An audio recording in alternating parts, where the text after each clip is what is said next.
سلامونه نیکې هیله احترامات ملګرو هیله ده چې روغ او جوړ او صحت جامع او وطن وي د لومړي ځل لپاره درته د انګلیش لرنینګ ښوونیز چینل کې ښه راغلاست وایم هیله ده چې روغ او جوړ به وئ او د ژوند چارې به مو ښې پرمخ ځي ملګرو ستاسو له انتظار څخه ډېره مننه زه دې لپاره زیاته بښنه غواړم چې تاسو مې څه په انتظار کې پرېښودئ نور خبرې نه اوږدو ستاسو د انتظار شېبې را لنډوو خپل لومړي درس باندې شروع کوو ملګرو راځو ژبه راسپړو لکه څرنګه چې زموږ او ستاسو ټارګېټ د انګلیسي ژبې زده کړه ده نو مهمه دا بولم چې ژبه څه ته وایي لومړی دا تعریف باید زده کړو The resource of comprehension among the people is called language د خلکو ترمنځ د پوهېدو راپوهېدو وسیلې ته ژبه وایي ملګرو که په انګلیسي ژبه یې نسو زده کولی تاسو یې نشئ زده کولی نو پښتو ژبه یې زده کوئ یوازې هغه مطلب هغه مقصد هغه مرام هغه ټارګېټ هغه ګول ترلاسه کړئ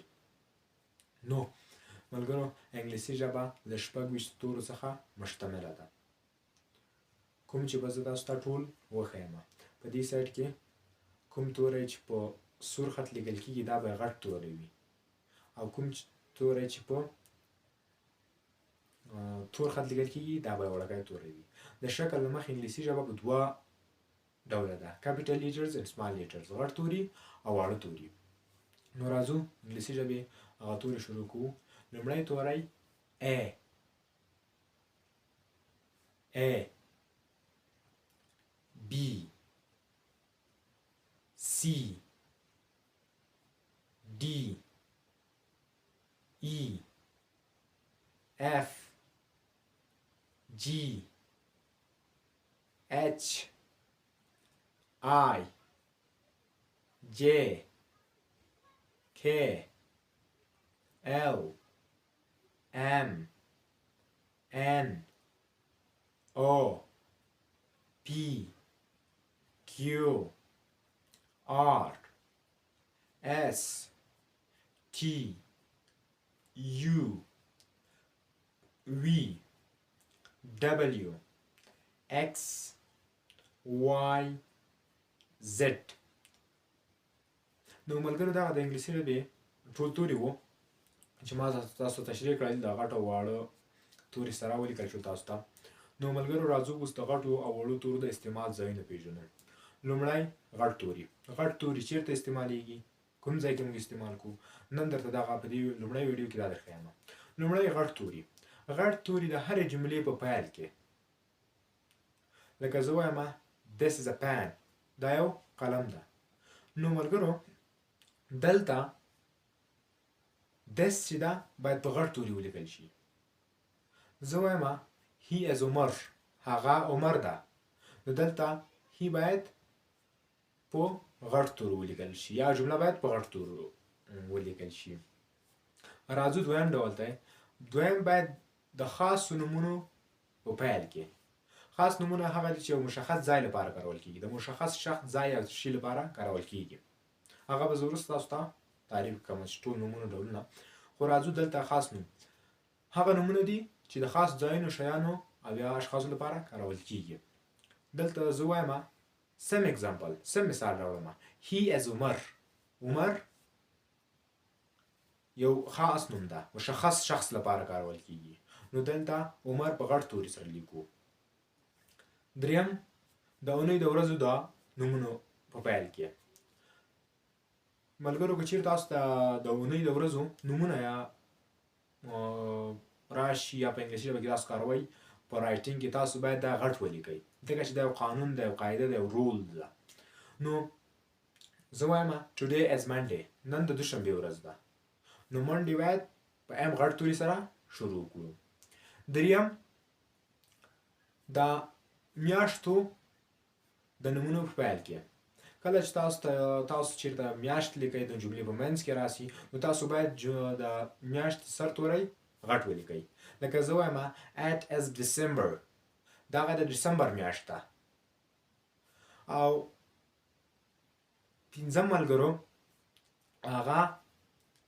د مذهبي ورځو په پیل کې د مذهبي ورځو د نومونو په پیل کې لکه زه وایم yesterday was نوروز پرون ورځ نوروز یا نوی کال و زه وایم we have 3 days Eid موږ 3 ورځې عید لرو نو د نوروز په سر کې باید ان په غټ تورو او د اید په سر کې باید اید په غټ تورو ولیکل شي ځکه چې دا یو قاعده ده او یو قانون ده. شپږم د ابریویشنز لپاره مخففاتو لپاره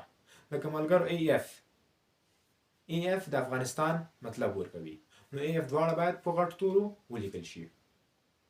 اوم د آی له فعلي ضمیر سره آی که په منځ کې وي که په پای کې وي که په سر کې وي باید په غټ توري سره ولیکل شي خو مطلب چې آی فعلي ضمیر وي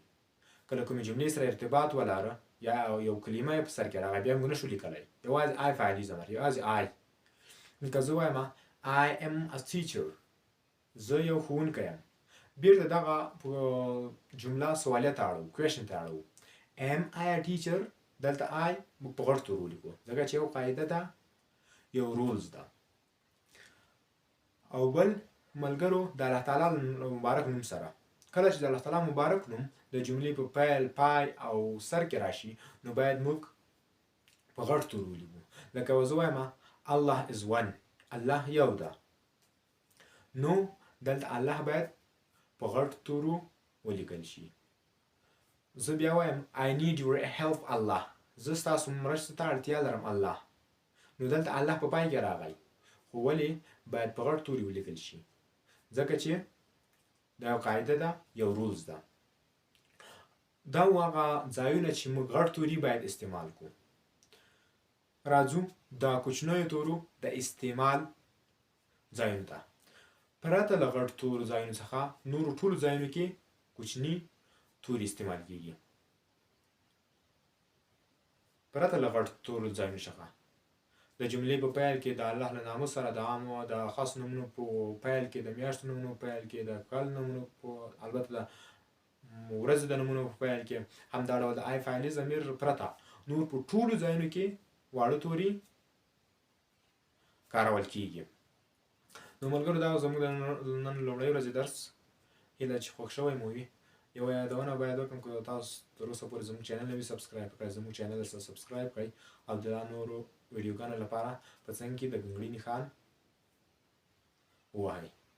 انشاءالله موږ به کوشش وکړو تاسو ته ایوری ډے ډایلي هره ورځ دغه یو ویډیو راوړو. خو ملګرو تاسو به دا وایئ چې سکپ کوئ به یې نه تاسو به یې ګورئ که غواړئ رښتیا انګلیسي تر زده کړئ یا انګلیسي ژبه مهرباني خبرې وکړئ. Bye bye. See you tomorrow inshallah. Goodbye.